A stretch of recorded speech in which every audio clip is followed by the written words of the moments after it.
Hey guys, it's Carl from MyComicCrate, and you're watching the Comic Report. So, the Comic Report is a weekly newsletter and now podcast where I talk about the week's biggest comic news that's happening in the industry, some cool reads that I've read, and we'll see what else takes us. But to get started, on mycomiccrate.com, you will see that there is a The Comic Crate report button up top where you can see the previous week's news. So, today is February 8th, so happy February. Love is in the air, and we're going to start off the news with some nice stuff. With DSTLRY. So DSTLRY is a comic publisher that was founded in like 24, I believe 24, and they were doing these like comics that are like magazine style size and it's like prestige format. But unfortunately, the publisher Diamond, I don't know if they were a publisher, the distributor Diamond went out of business and caused a massive delays in all their publishing and stuff. So like titles like City Beneath Her Feet, Galactic, Endeavor, White Boat, they've been delayed like over a year plus, which is like a shame because there are actually some really solid titles. Like I'm a big fan of City Beneath Her Feet, with issue 2 released last year. I loved it, and it's a shame that we won't be getting it for a while because you'll see here the City Beneath Her Feet, Endeavor, Galactic, Mischief of Magpies, and White Boat have all been delayed indefinitely. DSTLRY did confirm that it's not canceled and that they will be released, but it is just a bit unfortunate because this is a really awesome publisher that releases fantastic creator-owned stories. We can actually take a look here and see what they have released in the past, because some great stuff. I loved Galactic when that released, I think late last year as well. That was awesome. City Beneath Her Feet, awesome. I have Gone by Jock Somna, which I have not read, and Spectrograph. So like these are all fantastic books. So it's a real shame to see them struggling, but I wish them the best, and then hopefully we can get some new titles soon. I will mention, though, while we're here, they do own... I don't know if they own, but they have this platform called, and I'm going to butcher the name, but Neon Ichiban, which is a digital comic like library where you can own your comics and stuff. So it's a little bit like Comixology. However, you can get like remarks and like variants and stuff with Neon Ichiban. So it kind of adds like a little bit more of that like collector factor and stuff. I do want to like kind of like deep dive into this eventually, because it's actually genuinely a cool platform. I think they just released their iOS app. So yeah, I haven't messed around too much, but they have like new titles. Like this week, Absolute Batman Abomination Volume 2 released. And you can see here, you can sell your digital comics, not remarkable and not downloadable, but it's a cool platform. I'm sure there's a whole bunch that I'm not mentioning here, but I'll look into it. And honestly, I'd love to do a piece on it because it is very cool. All right. Next up, we have the Alex Ross art book that's releasing this September, or it's not an art book. It's called Marvel Dimensions, and it's supposed to be like a tour of the Marvel Universe. If I'm correct, I think he described it as like experimentative. Here, what do we see here? For those who don't know, Alex Ross has done Kingdom Come, which is probably like the most famous title he's done.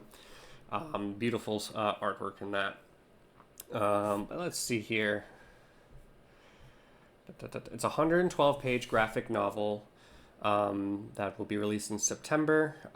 It's supposed to be a tour of the classic Marvel Universe and something more expansive. It is said to be a work that experiments in both art and form and could introduce an upwards of 200 new characters, or at least that many variations of characters. It is meant to be as a bonkers ride for the readers as it could possibly be.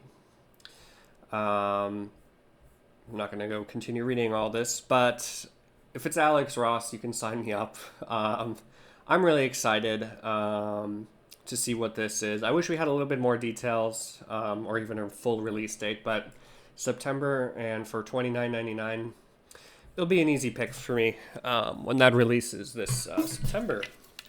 And you can just see that beautiful cover right here. Maybe there'll be some variants or like direct market editions. We'll see. Yes, Doomquest. So this is an interesting one because Doctor Doom has been in the spotlight for Marvel for, I feel like, a solid like year or two now, with One World Under Doom and all the crazy amount of spin-offs that Marvel's been releasing. They're releasing a new maxi series, 10 issues by Ryan North, called Doomquest. Now, let me see. I believe it's not like directly tied to One World Under Doom, but it's like a great starting point for new fans. I'm not sure how it's like similar to like Vision Quest. To be honest, I haven't read Vision Quest. I've only just like heard about it. But I'm wondering if there's like maybe some similarities in the story. But a standalone evergreen story, Doomquest provides a perfect introduction and all-encompassing exploration of the character as he journeys through time to achieve glory for Laviria. Honestly, I have no idea if that's how you pronounce it, but and the ultimate victory over his archenemy Reed Richards. Quite original. But no, I'm just kidding. It's quite exciting. Dr. Doom is an awesome villain for the Marvel Universe, and with Avengers Doomsday releasing in this December, ties in quite conveniently. And I'm sure fans will be picking this up because of that movie as well. I'll definitely be picking it up. I love Ryan North. His Fantastic Four runs the past couple of years have been fantastic. So, excited. It's you'll be able to get a sneak peek in the Armageddon X-Men #1 comics giveaway day on May 2nd, which coincides with Free Comic Book Day. So if you want to get a little sneak peek at it, there's your chance. So this releases May 27th, so just a few weeks later. Love this art. It's also Alex. No, that's not Alex Ross. I thought there was a cover by Alex Ross, but I might be wrong. Oh my god, it is Alex Ross. There you go. It's just the interior art is done by Francesco Mobili. I'm sorry if I pronounced your name wrong, but I'm sure it's going to be some awesome stuff. Gorgeous cover there. And you can see his glory also on the MyComicCrate website. So, really cool, really excited. May 27th. So, it will be a solid... Oh my god, I can't do math. 6-7 issues in by the time Doomsday drops, so I'm sure all the hype for Doctor Doom will be there. So looking forward to it. It's been a relatively quiet week for the comic news industry, unfortunately. Last week I had too many things to write, and this week I don't have enough. But I'm going to dive into kind of like what I read this week, my personal pick of the week. So first off, my pick of the week is Night Fight issue #4 by Joshua Williamson and Dan Mora. This miniseries, it's only 4 issues, was fantastic. These events that happen with DC, Marvel, really anyone, they can kind of get a little oversaturated, or there's not a ton of impact with the story. But issue #4 tied this story for Batman excellently. After getting knocked out before I think round 1 even started, to now, I won't say any spoilers, but it's such a beautiful story where Batman travels through these different not universes, but what the Heart of Apocalypse is presenting to him as these visions for a perfect Gotham. It was super cool. And then I saw some person online here. Let me see if I can pull it up, because I commented on it and I really liked the theory. So let's go to my profile here. What did I reply to? So this is not my original idea. What the? February 5th. Okay. So for the new Next Level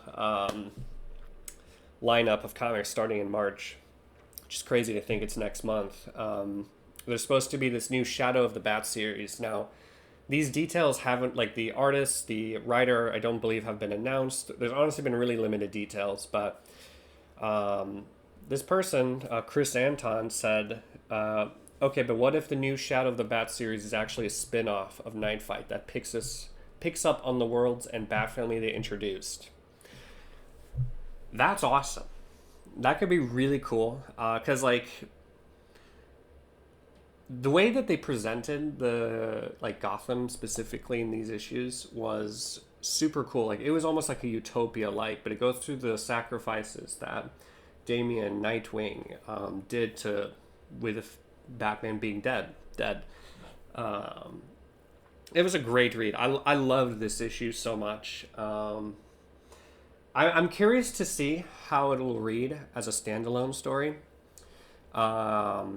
And you just take away the kind of like the DC KO, like if you didn't read DC KO. But like, it was such a great read. So I'm curious if maybe the Shadow of the Bat thing is real. Probably not, but would be sick.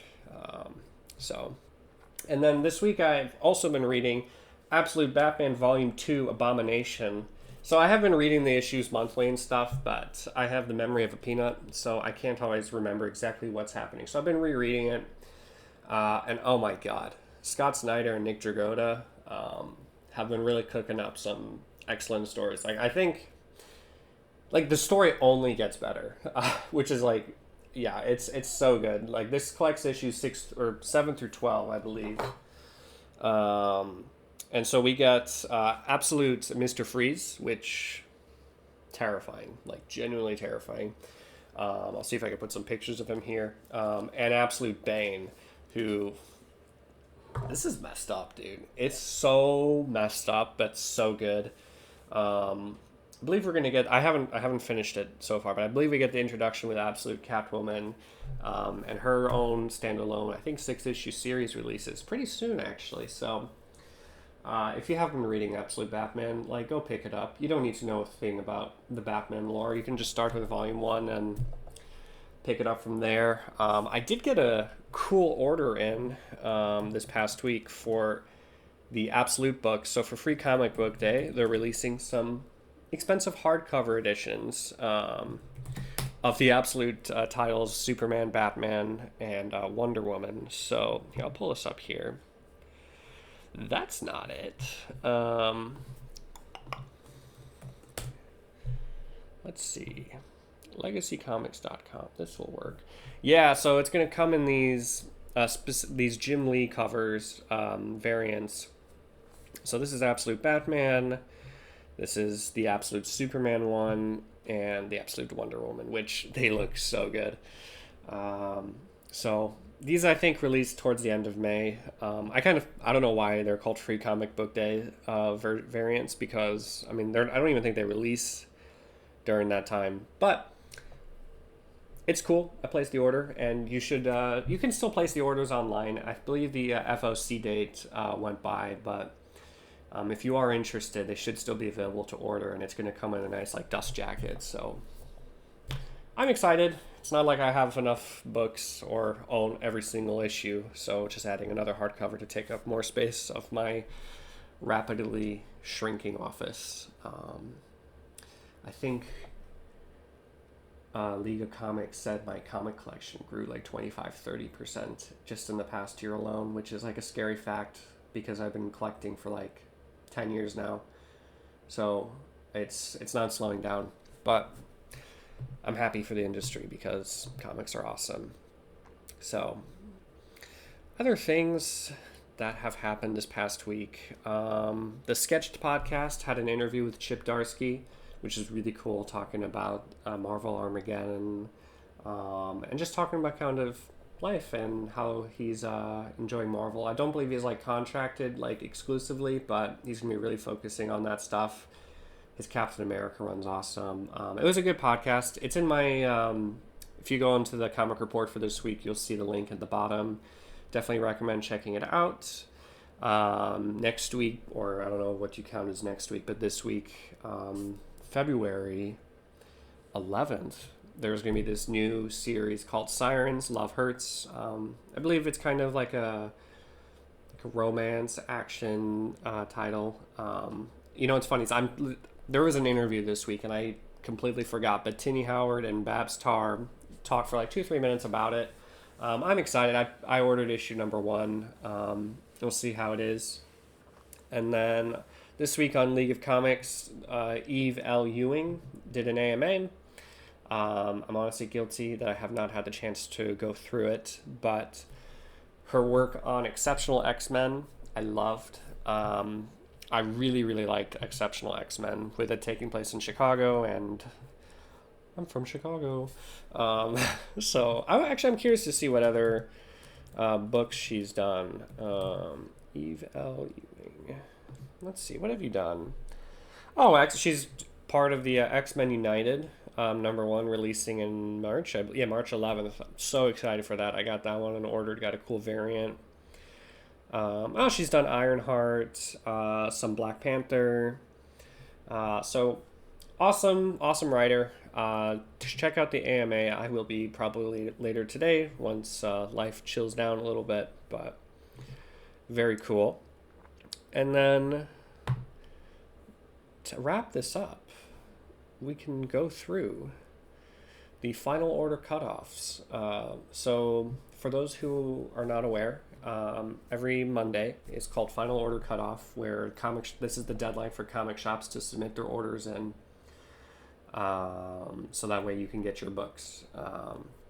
So it's important that you do this because it helps gauge comic book shops on how much they should be ordering, and like kind of the demand and stuff. They order a copy specifically for you. It's not for anyone else. It's not pulled out of their regular inventory. So it's a great way to support your comic shop setting this up, if you can afford it and frequently like to buy comic books.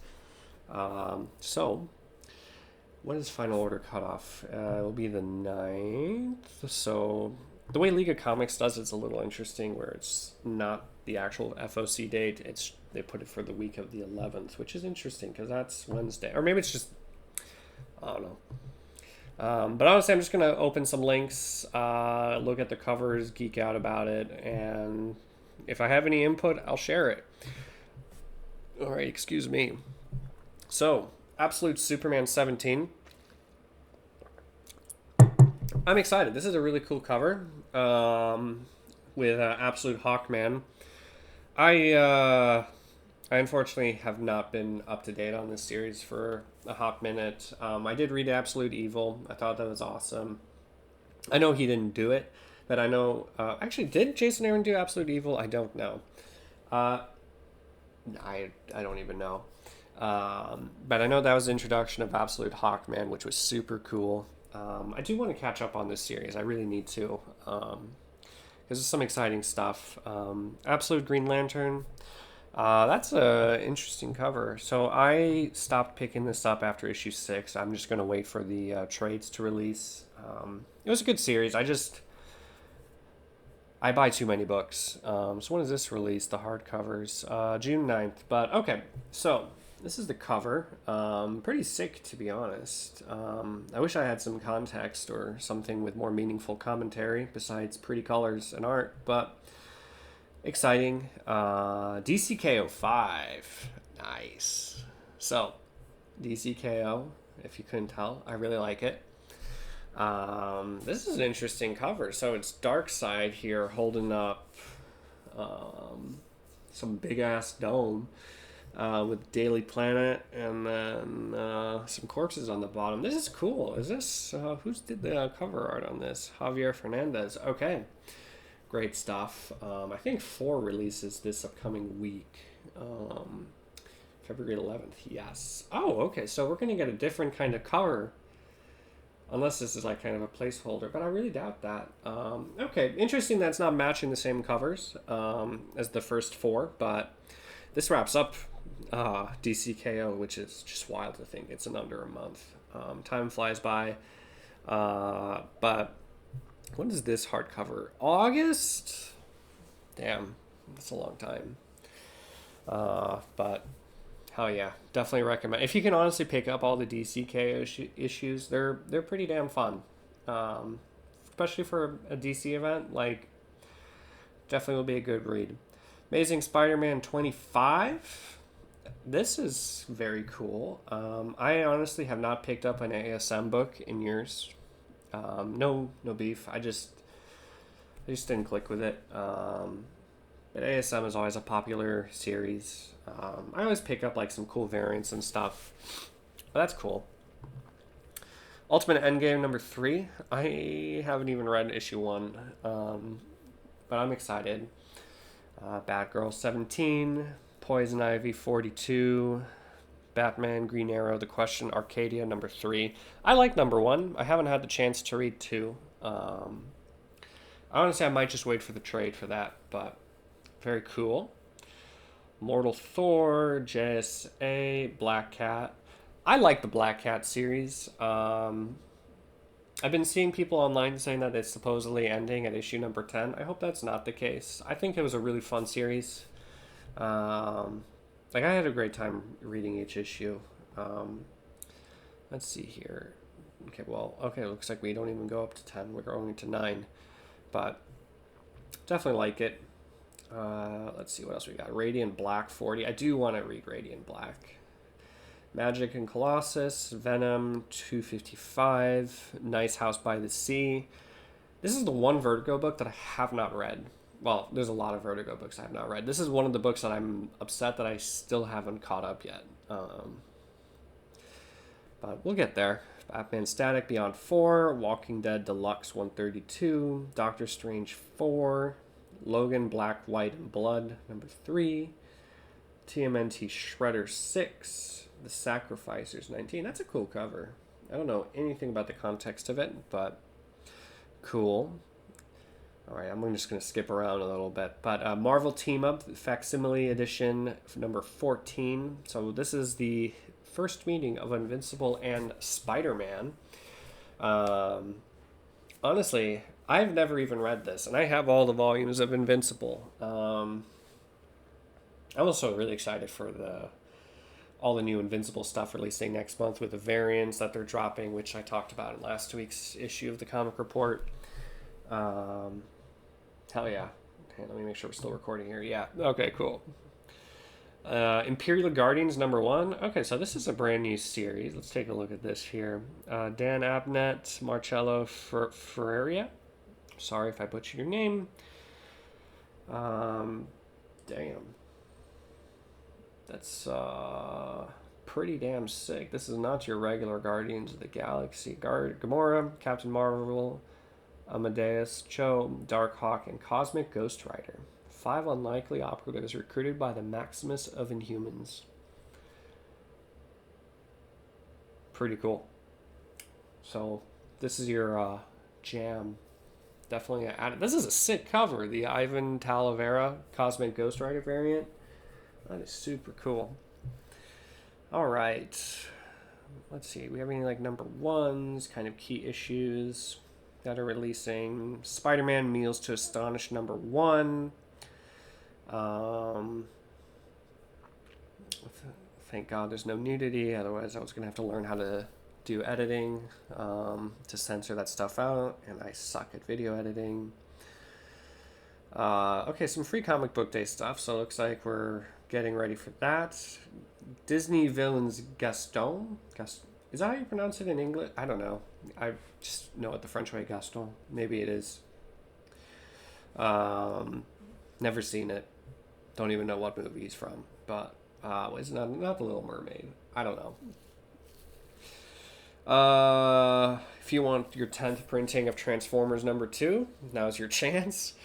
Feral number 1, Image First, 2026. Okay, these are cool. One, I haven't read Feral, but I love the Image First because they're like $1 books and you can read the first issue.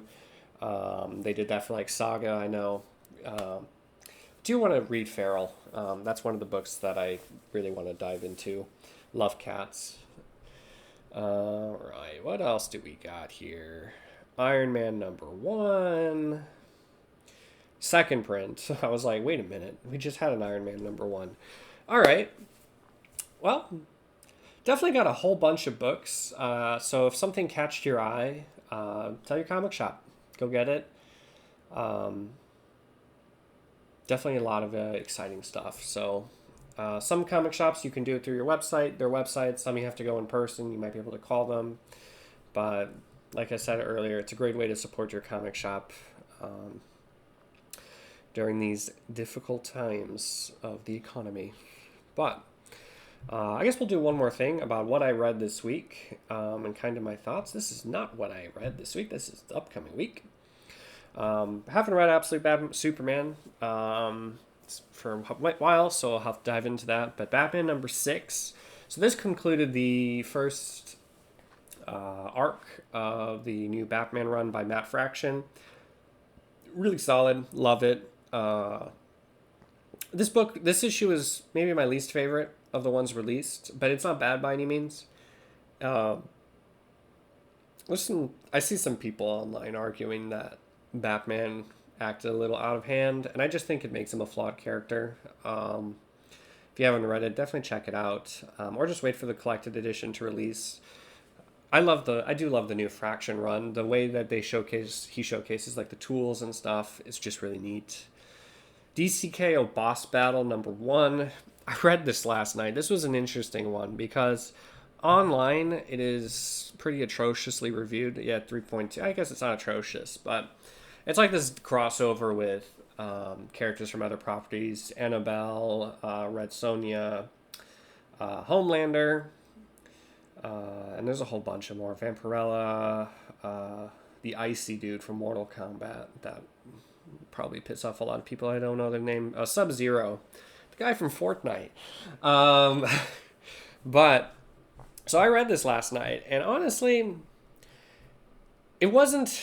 I went in with the expectation based off of these reviews, like it was going to be pretty rough. I had a fine time with it. There's not enough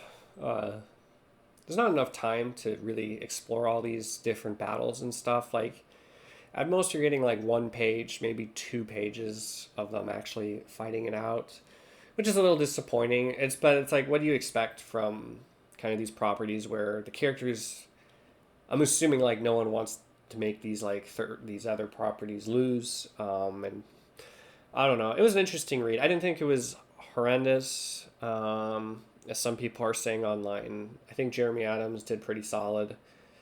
There was some cool variants, though, I will say. There was, there's this. I don't know I think her name's Samantha Strong with this. I don't know what series this is from, this bear, but it looks sick, and I really liked it when I read it. So I'll take a look at that. DCKO Night Fight number 4, that was my pick of the week, and Ultimate Endgame number 2, which I haven't read yet, so we'll get there. But, so that's this week's The Comic Report live. So I appreciate you guys listening or watching if you made it this far. I'm always open to input if there's anything that you guys want me to discuss, change. I kind of want to make The Comic Report something where anyone can go to and get caught up in the news, find something they like, and just help kind of spread the love about comics. So thank you very much for watching, guys. Check out mycomiccrate.com, and I'll see you next week.